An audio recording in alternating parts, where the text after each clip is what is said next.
Muli po sa ating mga tagapakinig, sa ating mga followers, sa lahat po ng mga sumusubaybay, nakakapakinig po ng ating pag-aaral na ito ng Biblia. Isang mapayapa po at masaganang buhay po sa lahat. Ang ating pong tinalakay ng nakaraan, ang paghahandog ay ipinahinto na sa panahong Kristiyano, sa panahong ng mga huling araw na ito. Ito po ay continuation po o ikalawang yugto. Ang paghahandog ay ipinahinto na sa panahong Kristiyano, sa panahon natin, at ipinag-utos din naman ang pagbibigay. Kagaya po ng ating karaniwang nakikita, na obserbahan. Marami po sa pangkating pangreliyon o pananampalataya ang nagsasagawa pa rin ng paghahandog.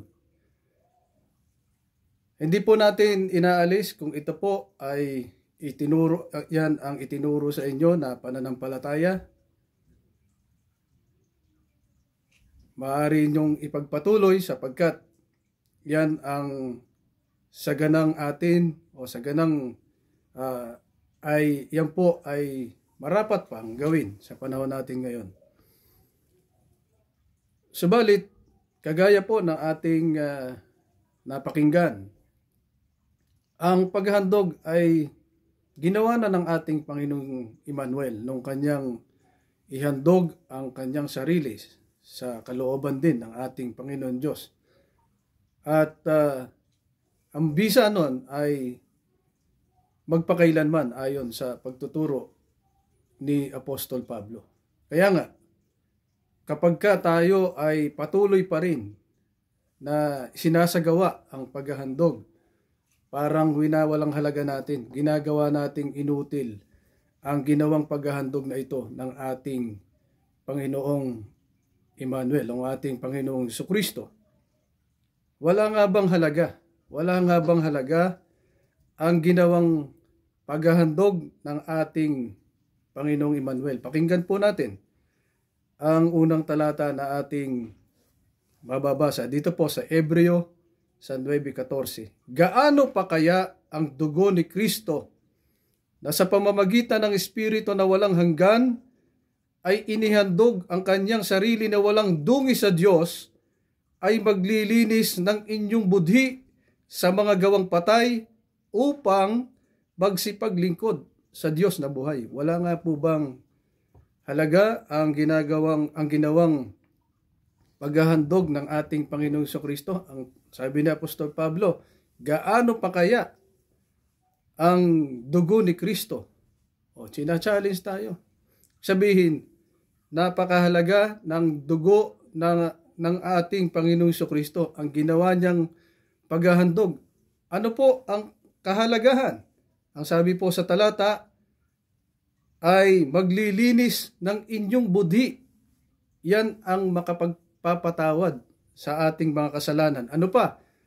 Ang wika, upang magsipaglingkod sa Diyos na buhay. Yan po ang nakapagbigay ulit ng karapatan sa atin na makapaglingkod sa ating Panginoon Diyos, sapagkat gaya po ng ating nalaman na naituro na natin, ang ating mga kasalanan ay nagsilbing pader o harang sa atin kahit tayo maglingkod, kahit tayo manalangin sa ating Panginoon Diyos, ay hindi po tayo pakikinggan sapagkat itinuring po tayo ng ating Panginoon Diyos na kaaway dahil po sa ating mga kasalanan. Kaya nga, nung inihandog ng Panginoong Jesucristo ang kanyang sarili sa krus, ay yan po ang nakapagbigay ng karapatang muli sa atin na makapaglingkod sa ating Panginoon Diyos at makapagpapatawad sa ating mga kasalanan.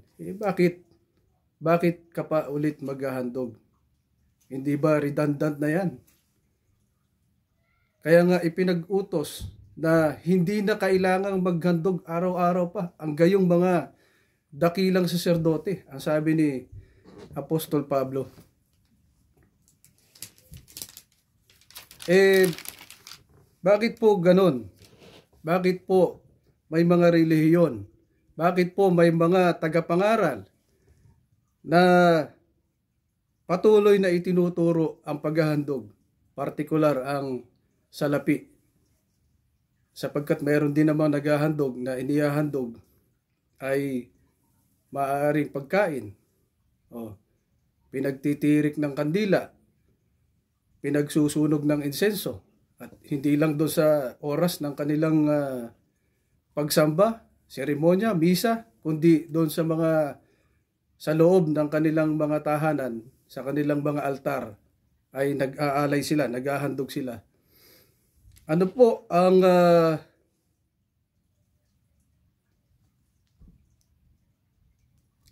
ang mababasa nating pagtuturo? Bakit po may mga reliyon at tagapagturo na patuloy na isinasagawa ang paghahandog? Ganito po ang ating bababasa sa 2 Korinto sa 2:17. Ganito ang pagtuturo ni Apostol Pablo. Sapagkat hindi kami gaya ng karamihan na kinakalakal ang salita ng Diyos, kundi sa pagtatapat, gaya ng mula sa Diyos. Sa harapan ng Diyos ay nagsasalita kami para kay Kristo. Bakit po? May mga relihiyon, may mga tagapangaral na patuloy na itinuturo ang paghahandog, partikular ang paghahandog ng salapi. Sapagkat, ang sabi ni Apostol Pablo, mayroong iba na nagtuturo na kinakalakal nila ang salita ng Diyos. Hindi siya yon, sabi ni Apostol Pablo. Hindi kami kagaya ng iba.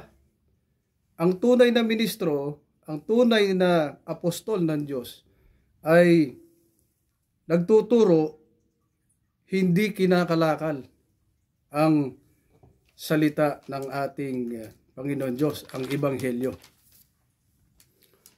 Ano pa ang isa sa masamang ugali ng ilang tagapangaral kung bakit sila ay naghahangad ng paghahandog na salapi?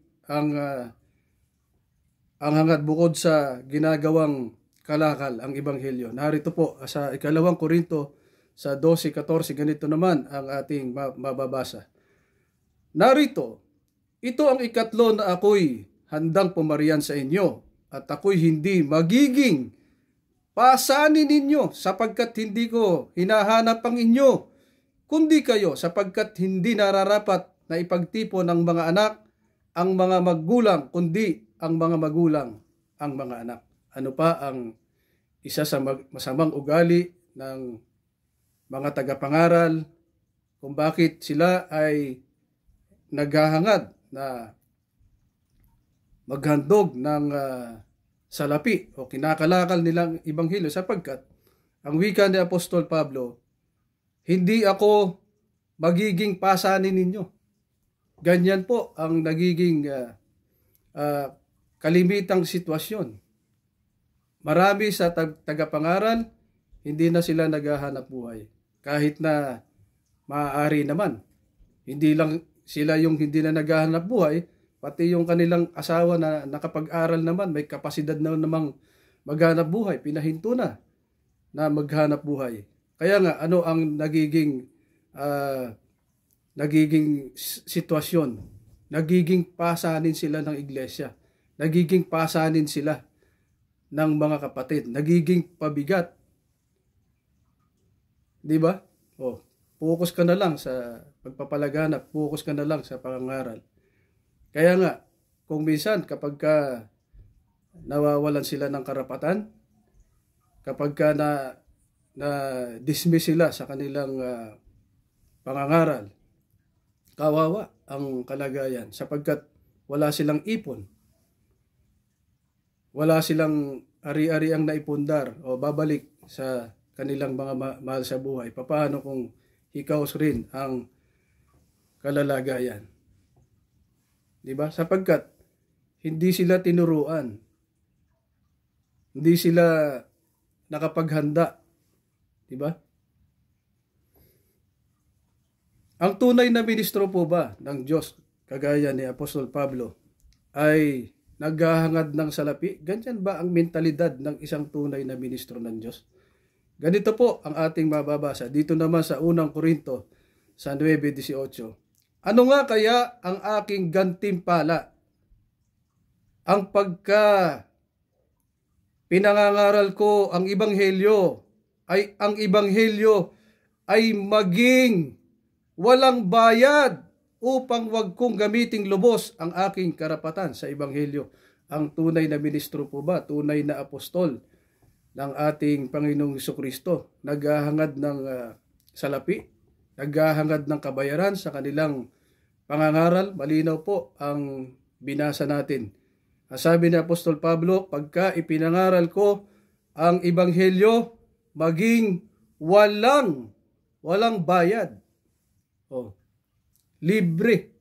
Yan sa ibang salita, ang kaligtasan, sa ibang talata, ang kaligtasan ay ibinibigay na walang bayad sa inyo. Bakit ko hahangarin ang sa inyo? Bakit ko hahangarin ang kabayaran?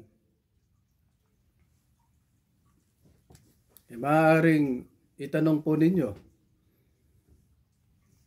paano naman maitataguyod ang isang simbahan, ang isang pangkating pangreliyon kung wala naman palang handugan, walang involved na salapi?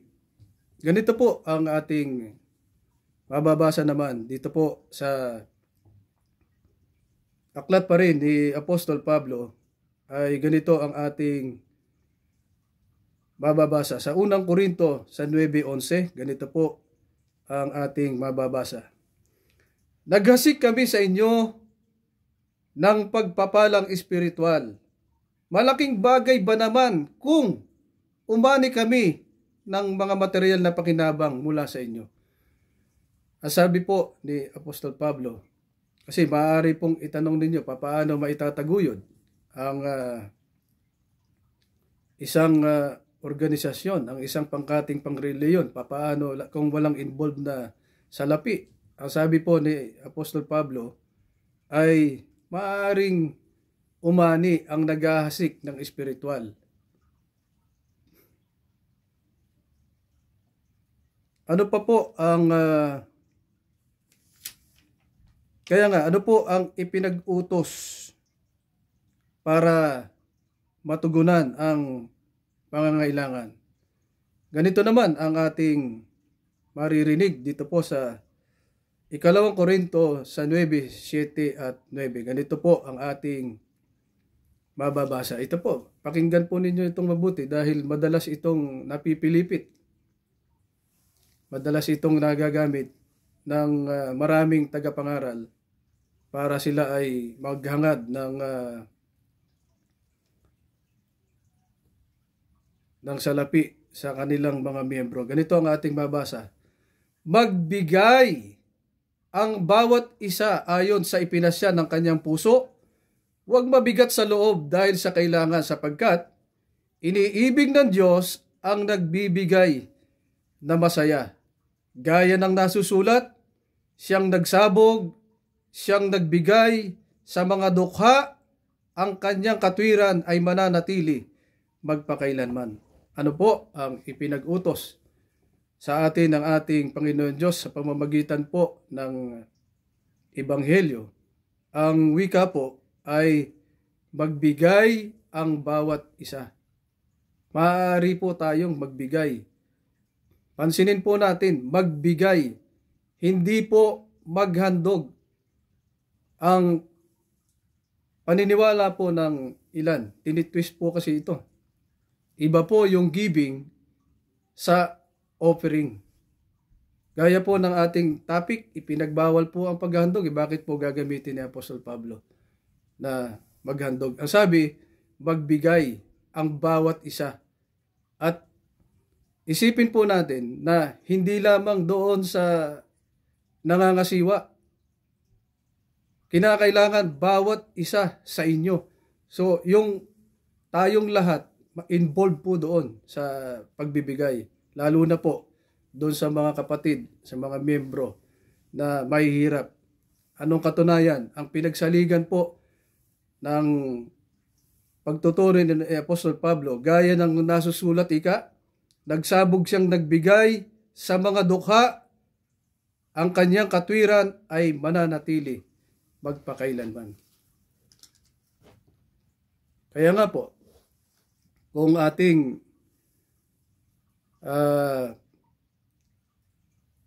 mapapag-aralan ang kasaysayan ng unang iglesia, nagkaroon sila ng karanasan na matinding paghihirap. Kaya nga ang napagkaisahan ay ipagbili nila ang kanilang mga ari-arian para ibahagi, para ibigay doon sa lahat ng mga miyembro.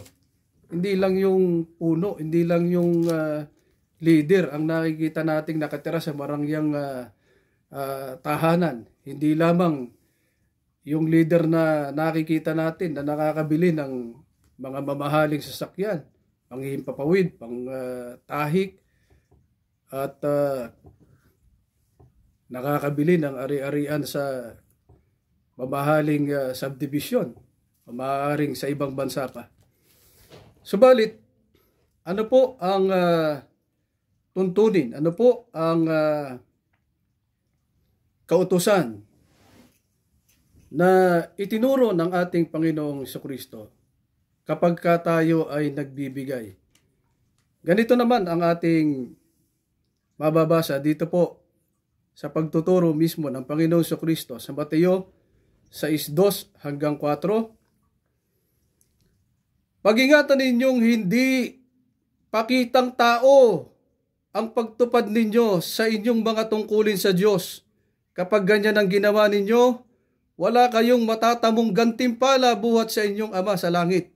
Kaya nga, nagbibigay ka ng donasyon, huwag mong ipag-ingay gaya ng ginagawa ng mapagkunwari sa mga sinagoga at sa mga lansangan upang sila'y purihin ng mga tao. Tandaan ninyo, tinanggap na nila ang kanilang gantimpala. Sa halip, magbibigay ka ng limos, huwag mo nang ipaalam ito maging sa matalik mong kaibigan. Gawin mong lihim ang inyong pagbibigay limos at ang inyong Ama ang nakakakita ng mabuting ginagawa mo ng lihim, ang siyang nagbibigay ng gantimpala sa inyo. Basahin po natin sa ibang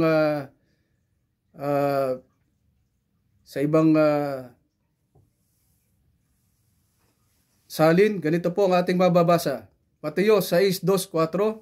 Kaya nga, kapag ikaw ay namamahagi sa mga kahabag-habag, huwag mong hipan ang trompeta na nasa harap mo, gaya ng ginagawa ng mga mapagpaimbabaw sa mga sinagoga, sa mga daan. Ginagawa nila ito upang sila'y luwalhatiin ng mga tao. Katotohanan ang sinasabi ko sa inyo, tinanggap na nila ang kanilang gantimpala. Kung mamamahagi ka sa mga kahabag-habag, huwag mo nang ipaalam sa inyong kaliwang kamay kung ano ang ginawa ng iyong kanang kamay. Sa gayon, malilihim ang iyong pamamahagi sa mga kahabag-habag. Ang iyong Ama na nakakakita ng lihim ay magbibigay gantimpala sa iyo ng hayagan. Ano po ang itinuturo ng banal na kasulatan ng Panginoong Jesucristo sa pamimigay o pamamahagi po ng donasyon, maaring sa mahihirap at sa mga tagapangaral o sa mga tagapaghasik ng ebanghelyo. Ang sabi ng Panginoon Jesucristo, kapag kayo ay namimigay, huwag kagaya ng mga mapagpaimbabaw. Sa ibang salin ay kagaya ng mga hintil. Yung mga hintil ay itinuturing na walang Diyos sapagkat mga pagano. Hinihipan nila ang trompeta para malaman ng mga tao, para sila ipapurihan. Di ba't ganyan ang ating kalimitang nakikita? Di ba? May pampribado man o pangrelihiyon, malayo pa, makikita mo yung pangalan ng banner nila. Di ba? Hindi pa sila nasiyahan. Nakalagay pa doon sa mga goodie bags. Di ba? Nakakalungkot. Hindi nila ito ituturo, hindi nila ito babasahin sapagkat hindi tutugma. Hindi yan ika tutugma. Sapagkat iwinawangis ika sa espiritu. Oh, sasablay. Mali ang practice. Hindi ba? Oh, pagkatapos na mamigay, ihahayag. Yeah, dahil may television network. Ito, nabigay ang pamilya sa kung anumang foundation. Diba? Nakukuha yung isipan ng mga tao sa halip na purihin ang Panginoon Diyos. Naaagaw yung dapat nakapurihan sa ating Panginoon Diyos. Napupukol dun sa pangalan ng foundation. Hindi ba? Sabi ng banal na kasulatan, kapag ginawa ang ganitong paglilingkod, sapagkat ang pamimigay, ang pamamahagi ay isang uri pala ng paglilingkod sa Diyos. Huwag ikang kagaya ng mapagpaimbabaw. Huwag ikang kagaya ng mga hintil nagnanais na purihin ang kanilang sarili. Di ba? Sabi pa ng Biblia, nalulugod ang Diyos, natutuwa doon sa at binibigay ang gantimpala doon sa nagbibigay ng lihim. Ano ang kabutihan dulot nito kapag ka nagawa natin ang ganitong uri ng paglilingkod? Ganito po ang ating mababasa, panghuli pong talata na ating ipaglilingkod. Ang paglilingkod ninyo upang tumulong sa mga kapatid ay hindi lamang nakatutugon sa kanilang pangangailangan, kundi magiging dahilan pa ng nag-uumapaw na pasasalamat nila sa Diyos. Ang bukas palad ninyong pagbibigay sa kanila at sa lahat ang siyang nagpapatunay na matapat ninyong sinusunod ang magandang balita ni Kristo. Dahil diyan, magpupuri sila sa Diyos. Ano po ang kahalagahan, ang kabutihan kapag ka nagawa natin ang isang uri ng paglilingkod na ito, ang pagbibigay. Hindi lamang doon sa tagapangaral, hindi lamang sa tagapaghasik ng mga salita ng Diyos, kundi sa mga kapatid natin. At hindi lang sa kapatid, kundi sa kapwa natin na may hirap. Ang sabi, magpupuri sila sa Diyos. Mag-uumapaw ang magpapasalamat sa Diyos. Diba? Ganyan ang itinuturo sa atin ni Apostol Pablo. Sana po ay malinaw sa ating nakarating ang mensahe ng ating pag-aaral. Bigyan po nawa tayo ng ating Panginoon Diyos ng patuloy na lakas, kapayapaan sa ating sambahayan, pagpapala sa araw-araw na kailangan natin. Maitaguyod po natin ang ating sambahayan. Hanggang sa muli po nating pag-aaral. Maraming salamat po.